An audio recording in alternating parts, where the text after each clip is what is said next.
Well, if you've watched this program, you know ESG has been a big buzzword in the investing world, and it's gained a lot of steam here in the United States, sort of catching up with where it has been in Europe. We've talked to a lot of investors about how to define ESG, how to invest in ESG.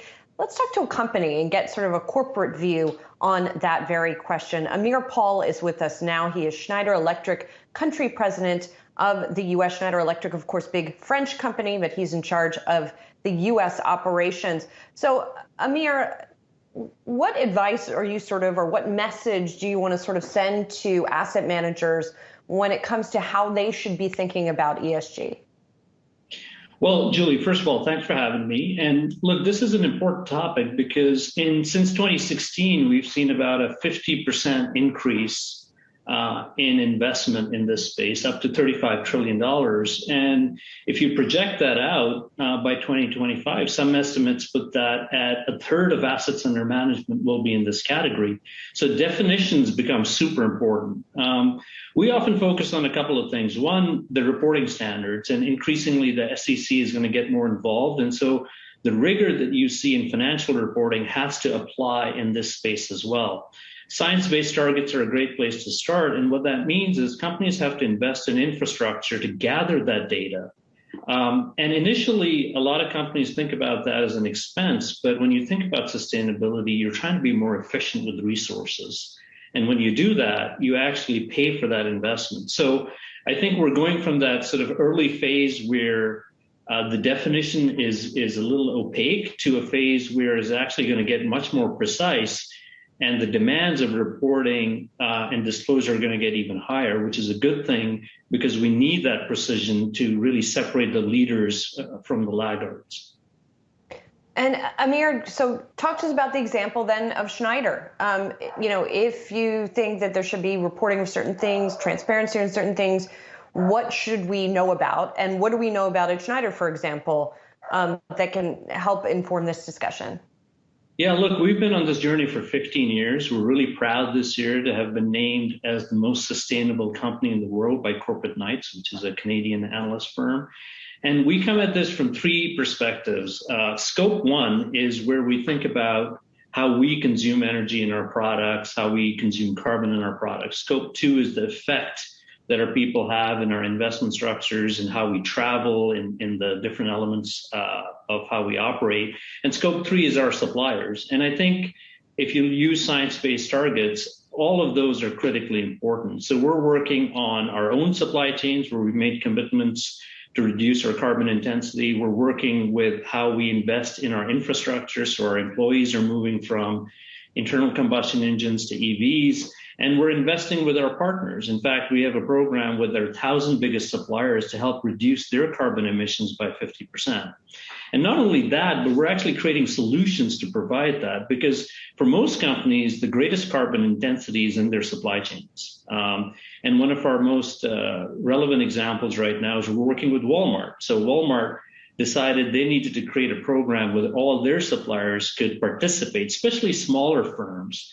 And Walmart is working with Schneider to deploy a program that will take 1 billion tons of carbon out. It's called the Gigaton program. And we're creating that platform for companies to participate. So we're approaching that in our own solution sets, using digital technologies, using digital twins, but we're also creating platforms for our customers and partners to do that. Amir, how should executives be held accountable if they don't meet ESG goals? Look, I think this is the same standard as financial reporting. I think, people need to be able to assess your disclosures and assess exactly how much you're contributing to the common good.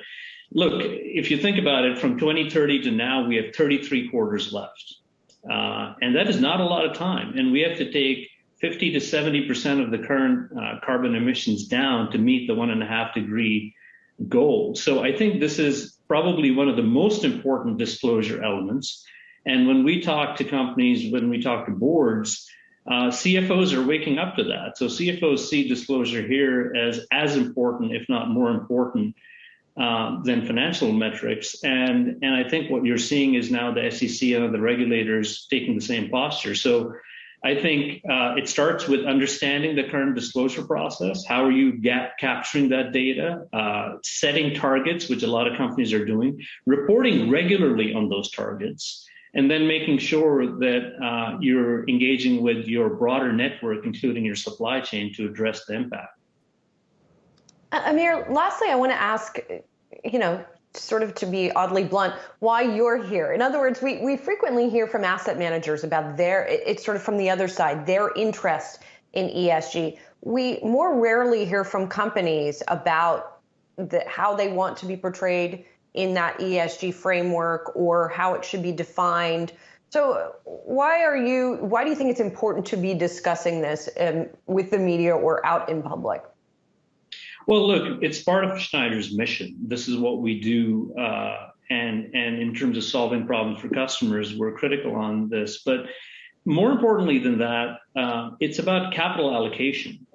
When you think about where we're investing capital, what the biggest transformations are ahead of us, whether it's green bonds or venture capital money going in, insurance companies pricing risk differently, the impact of what carbon pricing could have, I think there is a massive opportunity for the financial industry, which ultimately directs capital, especially in our country, to participate and have a massively positive impact. And if you think of companies like Blackstone and BlackRock, you see a lot of large asset managers taking that position. And I think that's incredibly powerful.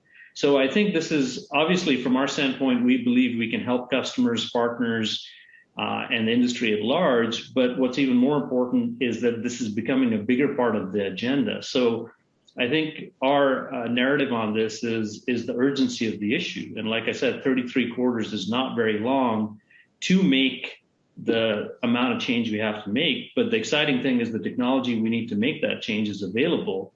And we need the intentionality and focus. And that's why we're here to get that message out. Well, we appreciate you being here. Thanks for that. Amir Paul, Schneider Electric Country President of the U.S. Thanks, Amir.